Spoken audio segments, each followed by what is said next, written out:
Attention, your paradigm is about to shift at the intersection of fact and reason. You're entering Kingston Country. I'm Dan Kingston, and you're listening to the Dan Kingston Podcast. Even if the president should be impeached, history is going to question whether or not this was just a partisan lynching or whether or not... It's Joe Biden in 1998 defending President Clinton, saying people are going to say, was this just a partisan lynching? That word lynching that now he's apologized for using. Joe Biden has apologized for using. Of course, Trump has not apologized for tweeting out that word lynching and defending his own impeachment inquiry, calling it a lynching. And you're not going to hear me defending that word. I don't think it's appropriate to use. It causes a lot of hurt. What happened with lynching is a horrible stain in our country's history. And I see a pattern that Trump uses of stirring up racial animosity whenever he gets his back pressed against the wall. So I don't like the good people on both sides. I don't like shithole country remarks. I don't like the go back to where you came from remarks. And I think most people, if you have to be honest with yourself, you're sitting there, you're listening, you say, I don't like that aspect of Trump. But you know what you do like is that he wins. He's a winner. So you don't really mind the strategy he uses. That's what they don't get about you. That's what people don't get. They think you're racist. They think Trump's base is racist. Maybe even Trump thinks his own base is racist. That's the problem, because you're not. You're just sick of the lies, and you're sick of the outrage, and you're sick of the constant, racism, and then it's hypocrisy. It's hypocritical, too, and it comes from the Democrats. You're saying, wait a minute. Here they are, talking about race all the damn time, and they're the most racist of them all. They don't believe in equality. Oh, yeah, they believe in equality for their, certain groups that have the most political points, I guess. It's like a politically sexy group, and then you deserve equality. But if you're not one of those sexy minority groups, you don't get nothing, according to the Democrats, as opposed to more of a holistic approach that I think a majority of Americans believe in. We believe in equality. We want an equitable society as well. Don't forget, there's a difference between equality and equity. You need a combination of both to create a really fair society. And what's a fair society? A fair society is not where everyone's equal, but a fair society is where the people that are talented and that have merit, they get pushed to the top, because that's what benefits a society. Is when the most talented individuals are up there doing the things that they should be doing. That helps us, right? As opposed to putting people in the front of the line who maybe aren't so great. They didn't deserve to be there. Yeah, I'm thinking about the Hollywood elite that pay for their kids to go to Ivy League schools, and, the old money stuff for the trust fund kids, that a bunch of BS, and the immigrants that cut to the front of the line and take advantage of our H-1B visa system, for instance. There's just a whole ton of it. Basically, what it comes down to is no longer left versus right. It's no longer Republican versus Democrat. It's a neo-lib-con versus the rest of us. You may have heard other phrases like neo-lib, rhino, neocon. I put them all together. I say it's a neo-lib-cons versus the rest of us, right? So that's what it comes down to. We got to put aside our petty domestic differences and focus on what's really at stake. These endless wars that are bankrupting our country, it's just killing us literally in every which way. And it's my generation that's doing this, that's fighting these wars. You got the baby boomers are trying to convince the millennials to fight the wars they're too old to fight for themselves. Let them fight the damn wars if they want to. Let the elites, let the kids of the elites fight the wars, is what I'm trying to say. I saw a great Twitter post about that. There's about as many they call them Uyghurs in China, locked up in concentration camps as there are Kurds in Syria. So which war do you want? Do you want the war with China? Or do you want the war with Turkey? Who are we going to save? Of course, in your heart of hearts that war never is the solution to humanitarian crisis. In fact, war just exacerbates humanitarian crises. We know this from history. And how often is it that you can just bomb one target and the whole people are saved? I'm saying if you can do it, If all it takes is bombing a target and all of a sudden you save 1 million people, bomb the damn target. I'm not objecting to that. I'm saying you can't send 50,000 troops on the border of Turkey and Syria and expect that to save people. I mean, you save one group of people and you're killing another. You're just picking winners and losers over there, and it's not even our place to be. This is Kingston Country. Trump clearly has overstepped with the Ukraine policy. I do not understand why you withhold military aid from Ukraine against the Russians in exchange for some kind of political investigation. I don't care how corrupt Joe Biden is. It's just unsavory. It doesn't make much sense. I think the Russians are not the threat they're made out to be. The Cold War's over. Who cares about their sphere of influence? Let them have it, their tiny sphere of influence. Who the hell cares? Half their nukes are probably drunk and dysfunctional, like the people are themselves over there. The dominoes are falling. Wasn't that a bunch of baloney? Like, we know now that the spread of communism is a bunch of nonsense, right? So who cares if Hungary or Turkey, falls into the Russian influence? It's because we have all the nuclear weapons stationed there. Is that why?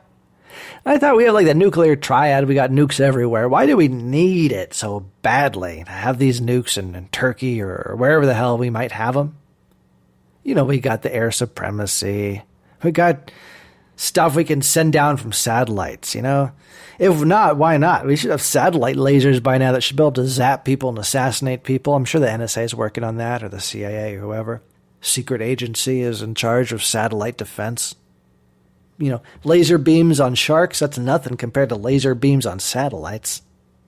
But don't forget, Trump doesn't look pretty with this Ukraine thing. I'm not going to sit here and tell you, oh yeah, Trump's completely innocent. He's completely innocent. It's baseless. I'm not going to lie to you about this like they're lying to you about Biden. Trump looks like he's corrupt just like the rest of them, but I'll tell you one thing, he's keeping us out of war in the Middle East. And for that, I think he's being punished. You see, this all started within days of Bolton being fired. You remember that? Bolton. Bolton certainly is getting his payback. These politicians, they do corrupt things every day. You think this is the only corrupt thing Trump's done? No, it's just the thing that Bolton knew about. And Bolton was pissed off, and so Bolton leaked it. Likely Bolton's the whistleblower. I didn't come up with that. Michael Savage had that idea, who I like and I listen to. Other people have had that suggestion that maybe the whistleblower is Nadler. That's what Trump said. Either way, it's kind of irrelevant. The fact is that this is an obvious deep state takedown on a president who's trying to steer us out of the Middle East and out of these endless wars. And that's a real no-no. Like I've spent a lot of time talking about, the deep state is basically owned by the military-industrial complex. So what you have is a shadow government. And you've heard a lot about shadow diplomacy with Giuliani. You have a shadow government, non-elected officials. They're beholden to nobody. They buy off politicians with the military-industrial complex. But not just that, they have dirt on politicians, on our own team.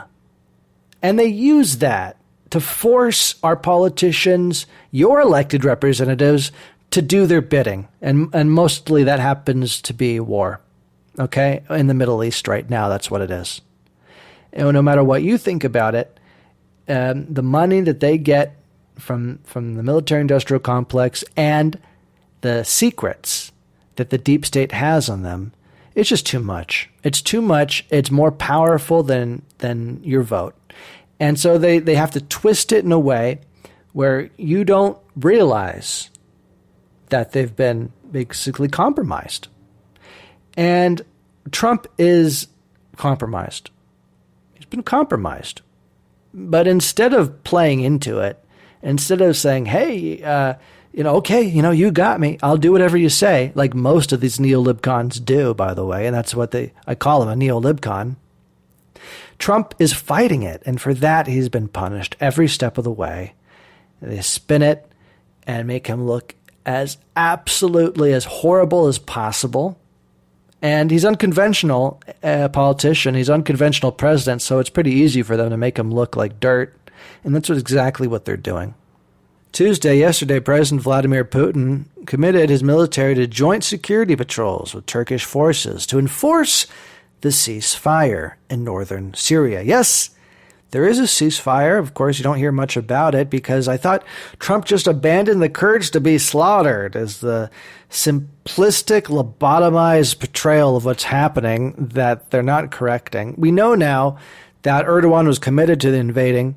And if Trump had left our patrol of, 50 to 100 troops in there, likely would have been captured or hostage, or we wouldn't have ever heard of him again. Who knows what would have happened to him. And then he'd say, oh, Trump let them be kidnapped. He left them to die. Why didn't he evacuate? Which is what it was. Trump evacuated these troops because for months we were trying to convince Erdogan, don't do this. The whole world was. And he did it anyway. We know that now. That's the reporting, but they're not going to correct the record. A lot of Democrats are asking, is there anybody else? Hillary Clinton, according to two people close to her, has not ruled out jumping in herself. Wouldn't that be something? Hillary Clinton jumps in the presidential race. Hillary Clinton accusing Tulsi Gabbard of being a Russian agent, working for the Russians. Isn't that the hip thing to accuse someone of that you disagree with? Oh, yeah, you're a Russian. You work for the Russians. Okay. All right. Well, Tulsi Gabbard has a really interesting response. I think Hillary Clinton, your foreign policy has been a disaster for our country and the world. It's resulted in the deaths and injuries of so many of my brothers and sisters in uniform. It's devastated entire countries, millions of lives lost, refugee crises, our enemy, Al-Qaeda and ISIS strengthened. We've seen an increase in Iranian and Russian influence in the region. Turkey is emboldened. And we've seen an exacerbation of the problem of nuclear proliferation by overthrowing Gaddafi in Libya. Yet, despite this damage that you have done to our country and the world, you want to continue your failed policies, directly or indirectly through the Democratic nominee. It's time for you to acknowledge the damage that you've caused. And it is long past time for you to step down from your throne so that the Democratic Party can lead with a new foreign policy. I love it. Step down from your throne. It's so right on the zeitgeist. We're sick of this Hillary Clinton warmongering neolibcon trash. She might as well be best friends with Lindsey Graham and the rest of them that will commit us to sending endless amount of troops to fight the endless wars that all revolve around desert wasteland. We have no business being there. We have no reason to be there. And I'm sick of it. I'm tired of it. I hope you are too. Tulsi Gabbard's sick of it. And you're saying, oh, well, I'm scared Tulsi Gabbard could steal some Republican. She's not going to steal Republican votes from Trump, okay? So you're sitting out there, you're worried that Tulsi Gabbard's going to make a run as a third-party candidate and steal votes away from Trump. But she's a lefty. Don't get me wrong, she's no neolibcon, but she's certainly is not a threat to stealing Republican support, okay? That's the thing that Democrats don't understand. They think that she's a Republican herself, and you look at her policies, and it's not. It's not at all. It's just because Trump wants to get out of the Middle East doesn't make that a right-wing issue. Getting out of the Middle East is an American issue. Like I said, the neolibcons versus the rest of us, so Tulsi Gabbard can be a friend. You don't have to vote for her. The enemy of your enemy is your friend. She's a friend. And we really have to wake up and boot out these neolibcons out of office because they're going to keep us in the Middle East. They're going to bankrupt us. We can't afford it. But the anxiety growing over the 2020 prospects, is there anybody else? Who's left? You know, Clinton's going to come in the race. Isn't that rich? But let's go over the candidates. I have so much fun with this. You know, I love this, talking to you about politics and the candidates. It's so much fun. You're talking about Biden, Bernie, and Warren. I think those are the top three. Bleeding Eye Biden. He's kind of a doofus, to be honest. You know, he got caught plagiarizing back earlier on in one of his first presidential runs. Remember that? The whole plagiarizing incident? So he's not that smart. And he's not that politically savvy either, because he makes these gaffes, and he never really became a front-runner status candidate because of that. Barack Obama turned him into that. So I don't know if that's a good place to put all your hope if you're a Democrat. And by the way, he's old. I mean, you don't call him Bleeding Eye Biden for nothing. Meanwhile, Bernie just got over a heart attack, so I don't see how that's viable. Now, he came out strong in the debate, and he's getting a lot of support. Michael Moore just came out. He's still drawing in the big crowds. He's a populist. And at the end of the day, Americans want a charismatic populist candidate.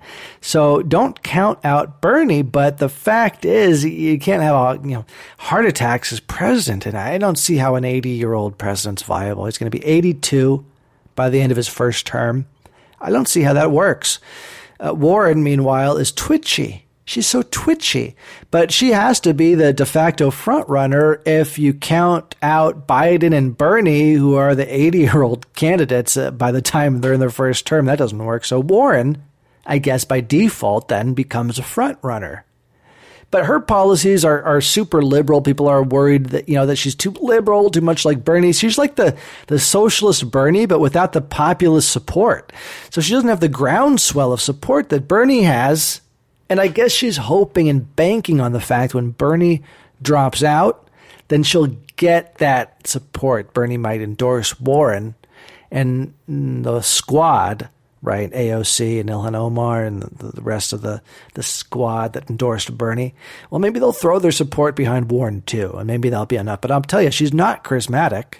She's twitchy. She's anxious. She got herself in a big pickle with the Native American thing, which isn't going to help her at all. If she was charismatic, she could talk her way out of it, but she's not. So she gets herself into these holes.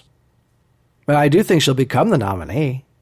Warren will. I don't see how it could be anybody else. You have Kamala Harris, quiet Camilla, I call her. She's quiet. And I think she's on some kind of medication they put her on before these debates, because she looks loopy, really loopy before the debates. And so I wonder, I really thought Kamala Harris would do better. And I think she's really disappointed a lot of people. Buttigieg, meanwhile, he's rising in popularity. It seemed like he's been rising in popularity forever, and then he kind of lowers in popularity, rises in popularity again. He's smart. He's politically savvy. He understands the zeitgeist. He gets it. The problem is he's kind of aloof. He's cold. I don't think he connects with people. There's that charisma word again. He's not that charismatic. He's certainly not a populist. And you look at all of our presidents, they're all populists, at least all the popular ones. That's what you want in a president, somebody you want to hang out with, someone you would enjoy spending time with. We demand that from our leadership in America. We demand a populist president, and those are the ones, at least, that are the most successful and most beloved. I don't think that's a Buttigieg. I think he's more of like a strategist. I wonder, is he like on the spectrum? If he has Asperger's maybe or something like that, because he just doesn't connect. And Klobuchar, I'm not even going to spend wasting time on that. Who supports Klobuchar? Why is she still in the race anyway? It doesn't make any sense to me. Yang, though, I would look for Andrew Yang and Cory Booker. Those two are the sleeper candidates I would take a close eye on. This may not be their year, but they are future pillars of the Democrat Party just because they are the populists. At least Andrew Yang is a populist. I wouldn't put Cory Booker in that same populist camp. I would say Cory Booker is more of a balanced candidate. And for a Democrat, that is so rare to have a balanced candidate. A balanced personality on the left will serve them so well. Beto O'Rourke, meanwhile, they call him Beto, but his last name's O'Rourke. So what is he? Is he Hispanic or is he Irish? He's just a hateful person. People are accusing Tulsi Gabbard of being a Russian agent. I would take a look at Beto O'Rourke being a Russian agent for all his claims of how racist America is, just a racist country, the most racist countries in America. This is the only thing coming out of Beto. He was obviously really a lot of America hating in Beto. So I know it's fashionable on the far left, but you got to be kind of reserved about it, Beto. You're not supposed to be so explicit about your America-hating attitude. Steyer, yeah. In California, we see nonstop commercials from Tom Steyer, the billionaire, saying, impeach Trump, impeach Trump. And, of course, now that was all just a ploy to run for president himself. All these guys are just on it, their own self-interest. That's what I hate about it. And that's why I think maybe you like Trump. Because he came in there, he's like, I'm going to drain the swamp. I'm going to pay for this candidacy myself. I'm not going to take any special interest money. Like, it all sounded so good. And a lot of what he's done is really good. But I think there's also a big disillusionment in that he came into power and he became just a politician like everybody else. And what are we going to do to avoid that situation in the future? Maybe we put too much hope in our president. Maybe we have to put more hope in our entirety of our system, in the constitutional republic that we have, and the system our founding fathers set up for us. And love our presidents and support our presidents, but also understand that the founding fathers really developed something quite miraculous, a way to sustain democratic movement and ideals through centuries. And we're so lucky to have that. Now, this is super exciting. I want to end on a scientific breakthrough that has just come out.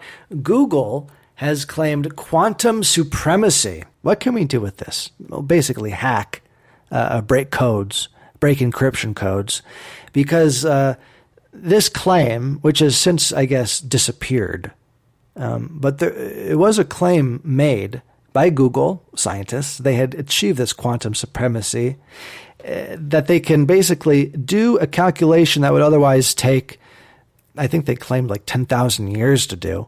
There's some contention and some saying, maybe they haven't done this. Like IBM is also working on a quantum computer, and they say, wait a minute. I don't know if Google claims are right on this. So there's some mystery as to what really has been achieved. But if this was achieved, quantum supremacy, and if this kind of technology has been perfected, or if it can be perfected, essentially what it means is any encryption can be broken. We have that capability to do a calculation in a couple minutes that would take a normal computer thousands of years. Perhaps. That's the promise. Whether or not it's been achieved, some people are claiming it, and we'll have to see. We'll have to wait. Quantum mechanics, quantum entanglement, and quantum physics is some of the most fascinating mysteries. We really don't understand it. We don't understand why it works, but we know it does. If it didn't work, your cell phone wouldn't work. If it didn't work, the quantum computers that Google's working on, that IBM's working on, that the Chinese are working on, they wouldn't work, but they do. And it's so weird. I encourage you to look into it if you don't believe in magic. If you need some magic in your life, well, look no further than the science behind quantum mechanics. Kingston Country. You've been listening to the Dan Kingston Podcast.